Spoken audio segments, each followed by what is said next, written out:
Hello, my friends. I am happy you are here. Picture a battlefield. The ground is dry. The sun is burning. Thousands of soldiers are running. They are screaming. They are afraid. But one man is not afraid. He is riding a black horse directly into the enemy. His soldiers are behind him. They follow him because they believe something. They believe this man cannot die. He was 22 years old. He had already won more battles than most generals win in a lifetime. His name was Alexander. History calls him Alexander the Great. And by the time he was 30, he had conquered most of the known world. But here is what the history books do not always tell you. Alexander died at 32. And when his body was examined 6 days after his death, it had not changed. No smell, no signs of death. His skin still looked like the skin of a living man. Doctors today have a name for what may have happened. It is deeply disturbing. We will come back to it at the end of this story. Today, we will listen to the life of Alexander the Great. Take a moment to relax. Let your body be comfortable, and let this story carry you back more than 2,000 years. Alexander was born in the year 356 BC. BC means before Christ. That means he lived more than 2,000 years ago. He was born in a kingdom called Macedonia. Macedonia is in the north of what is now Greece. His father was King Philip II. Philip was a powerful man. He was a great soldier. He had built Macedonia into a strong kingdom by fighting and winning. But Philip was not an easy father. He drank too much wine. He had many wives. He had many children. And he was not a gentleman at home. Alexander's mother was different. Her name was Olympias. She was intense. Intense means she felt everything very strongly. She was deeply religious. She believed that Alexander was not just Philip's son. She told Alexander something that he never forgot. She told him his real father was Zeus. Zeus was the king of the gods in Greek religion. Whether Alexander believed this is hard to know, but he remembered it. And later in life, he acted like a man who believed it. When Alexander was 13 years old, his father hired a teacher for him. The teacher's name was Aristotle. Aristotle was the greatest thinker of that time. A thinker is a person who studies ideas very deeply. Aristotle taught Alexander philosophy, science, medicine, and literature. Philosophy means thinking carefully about life and the world. Literature means stories and poetry. Aristotle also gave Alexander a love of reading. Alexander carried books with him everywhere, even on military campaigns. A campaign is a series of battles in a war. He slept with a copy of a famous poem under his pillow. The poem was called the Iliad. It was about a great warrior named Achilles. Alexander wanted to be like Achilles. He wanted to be remembered forever. But there was something painful growing inside Alexander. His father was a great king. Every time Philip won a battle, young Alexander felt something complicated. He told his friends quietly one day, "My father is going to take everything. He will leave nothing for me to conquer." He was not happy for his father. He was afraid there would be nothing left for him to do. That feeling would drive him for the rest of his life. When Alexander was 16, his father went away to fight a war. He left Alexander in charge of Macedonia. Alexander was 16 years old, and he ran the kingdom without any major problems. This showed everyone that he was not just a prince. He was a leader. But the real break came a few years later. Philip married a new wife. Her name was Cleopatra, not the Egyptian queen, a different Cleopatra. She was a Macedonian woman from a powerful family. At the wedding party, something terrible happened. Cleopatra's uncle stood up. He made a speech. He said that now Macedonia would finally have a true Macedonian heir. An heir is the person who will become king after the current king dies. He was saying that Alexander, the son of a foreign mother, was not truly Macedonian. He was saying the real future king would come from this new marriage. Alexander stood up immediately. He threw his cup at the man. Then Philip stood up. He drew his sword. He walked toward Alexander. Philip was drunk. He tripped and fell on the floor. Alexander looked at his father on the ground. He said something cold and sharp. "Look, everyone. This man who is planning to cross from Europe into Asia, he cannot even walk from one table to the next." Then Alexander left. He took his mother and went into exile. Exile means forced to leave your home country. He came back after a few months, but things were never the same between father and son. The wound was deep. The wound was permanent. Then, in 336 BC, Philip was murdered. He was killed at a celebration. A man stabbed him in front of hundreds of people. Alexander was 20 years old. Suddenly, he was king. Some historians believe Alexander was involved in his father's murder. A historian is a person who studies history. Nobody knows the truth. But Alexander moved very quickly after Philip died. He killed everyone who could challenge him for the throne. He took control with no hesitation. Hesitation means stopping because you are uncertain. The boy who felt invisible was now King of Macedonia, and he had absolutely no plans to stay there. Alexander did not wait long. In 334 BC, he crossed into Asia with his army. He had about 40,000 soldiers. That number sounds large, but the Persian Empire had hundreds of thousands of soldiers. The Persian Empire was the largest empire in the world at that time. It covered what is now Iran, Iraq, Turkey, Egypt, and more. The Persian king was named Darius III. Darius had wealth that Alexander could not imagine. Darius had armies that seemed endless, and Alexander was going to attack him directly. His generals were nervous.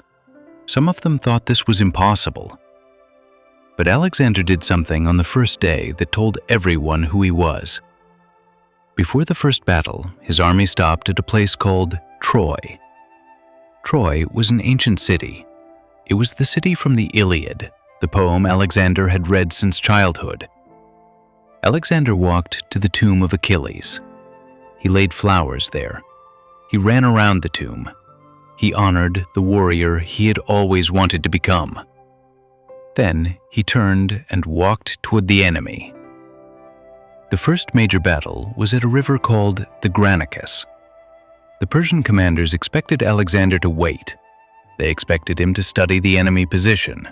They expected caution. Instead, Alexander led the charge himself, directly into the river, directly at the enemy. The Persians were shocked. The battle was fast and violent. Alexander won. After that, cities began to open their gates. Many people had lived under Persian control for a long time. They were tired. When Alexander arrived, many of them welcomed him, not as a conqueror, as a liberator. A liberator is someone who frees people from control they did not choose. He moved through Turkey, then south toward Egypt. He won battle after battle. In Egypt, the people called him a god. They made him Pharaoh. Pharaoh is the title for the king of Egypt. He built a new city there. He called it Alexandria. Many cities around the world still carry that name today. And then he went after Darius directly. The final confrontation with Darius happened in 331 BC. Confrontation means a face-to-face fight or conflict. The battle took place at a location called Gaugamela. Gaugamela is in what is now northern Iraq.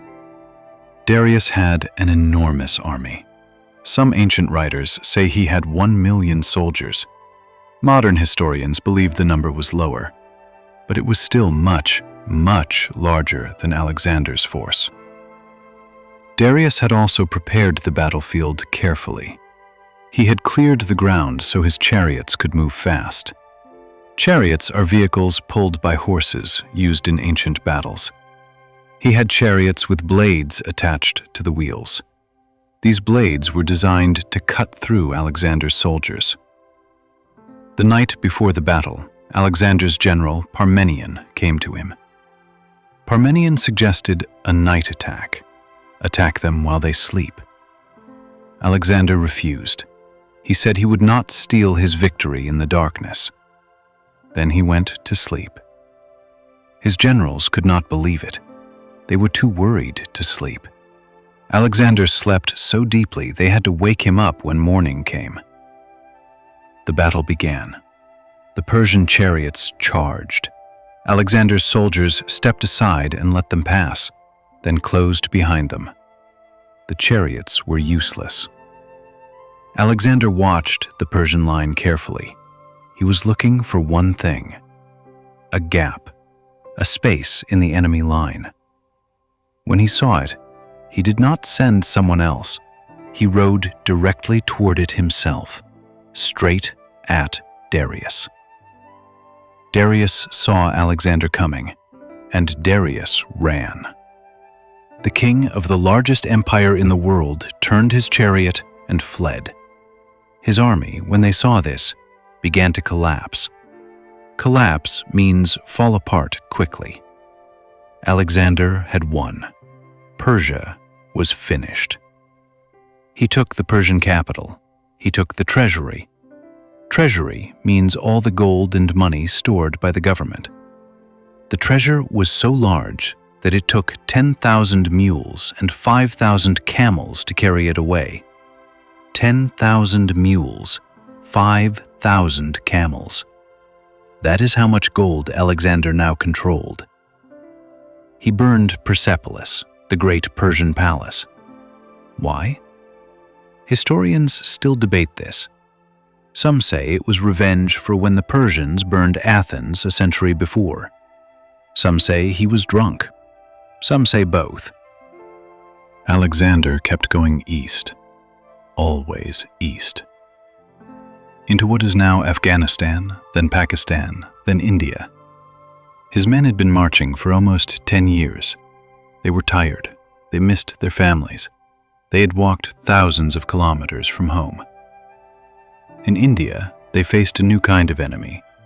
The Indian king Porus had war elephants. War elephants are enormous animals trained to fight in battles. They can crush soldiers under their feet. They terrify horses. Even Alexander's soldiers were afraid. But Alexander studied the elephants carefully. He found a way to fight around them. and he won again. He always won. After the battle, Alexander treated Porus with deep respect. He gave Porus his kingdom back. He let him continue to rule. This was unusual. Most conquerors destroyed the rulers they defeated. Alexander often gave them back their power. This made him different. This made many people loyal to him. Loyal means staying with someone even when it is difficult. But after India, his soldiers stopped. They gathered outside his tent. They refused to go further. They had been away from home for nearly 10 years. They had crossed deserts and mountains. They had fought in heat that burned their skin and cold that froze their feet. They had followed Alexander through the impossible, but they could not go any further. Alexander went inside his tent. He stayed there for 3 days. He did not eat. He did not speak to anyone. He was furious. But eventually he understood. Even Alexander the Great could not fight his own army. He agreed to turn back. But something changed in him after that day. He had always believed he was unstoppable. Now he had found his limit. It was not an enemy army. It was the exhaustion of the people who loved him most. Going back was hard. Alexander chose a route through a desert called the Gadrosian Desert. Gadrosia is in what is now southern Pakistan and Iran. It was one of the worst decisions of his life. The desert was brutal. Brutal means extremely harsh and painful. The heat was unbearable. Water was almost impossible to find. Thousands of soldiers died, not in battle, from thirst, from hunger, from the sun. Some historians believe more soldiers died in that desert than in all of Alexander's battles combined. When Alexander finally arrived back in Persia, he was different. The years of fighting had changed him. He drank more wine. He'd always been intense. Now he became unpredictable. Unpredictable means you could not know what he would do next. His temper was dangerous. One night at a dinner party, something happened that Alexander never forgave himself for. His friend Clytus was drunk. Clytus had saved Alexander's life in battle many years before. That night, Clytus said something insulting about Alexander in front of everyone. He criticized Alexander's pride. He said Alexander was becoming like the Persian kings he had destroyed. Alexander lost control. He grabbed a spear. He threw it at Clytus. It went through his body. Clytus died on the floor. When Alexander understood what he had done, he was devastated. Devastated means completely destroyed inside. He locked himself in his room for 3 days. He refused to eat. He screamed and cried. His generals were terrified he would hurt himself. He had killed his best friend, the man who had saved his life. He continued, because he always continued. But something was gone. Then, in 324 BC, something happened that broke him more than any battle ever had. His closest companion died. His name was Hephaestion. Hephaestion and Alexander had been friends since childhood. They were inseparable. Inseparable means always together, impossible to separate. Many historians believe they loved each other deeply. When Hephaestion died of fever, Alexander's grief had no limit. Grief means the pain of losing someone you love. He ordered the whole empire to mourn. Mourn means to show sadness after a death. He cut his own hair as a sign of grief. He ordered that the sacred flame in the temple be extinguished. Extinguished means put out like a fire. The sacred flame was only extinguished when a king died. Alexander treated Hephaestion like a king. He planned an enormous funeral, the most expensive funeral in history at that time. He wrote to priests asking if Hephaestion could be worshipped as a god. He was never the same after that. In the spring of 323 BC, Alexander was in Babylon. Babylon is in what is now Iraq. He was planning his next campaign. He wanted to explore Arabia. He wanted to keep going. He always wanted to keep going. One night, he attended a party. He drank a large amount of wine. The next morning, he felt sick. He had a fever. He had pain in his body. He got worse every day. His generals came to see him. His soldiers lined up outside his room. They wanted to see their king. Alexander was too weak to speak. He could only move his hand slowly to greet them as they passed. One by one, his soldiers walked past their dying king. Some of them were crying. After 12 days of fever, Alexander died. He was 32 years old. He had never lost a battle. He had conquered more land than any person before him. He had walked further than any army in history. And he died in a bed from a fever before he turned 33. But here is the part that changes everything. After Alexander died, his body was prepared for burial. 6 days passed. 6 days later, the people preparing his body noticed something. His body had not decomposed. Decompose means to break down after death, which normally begins within hours. His skin still looked normal.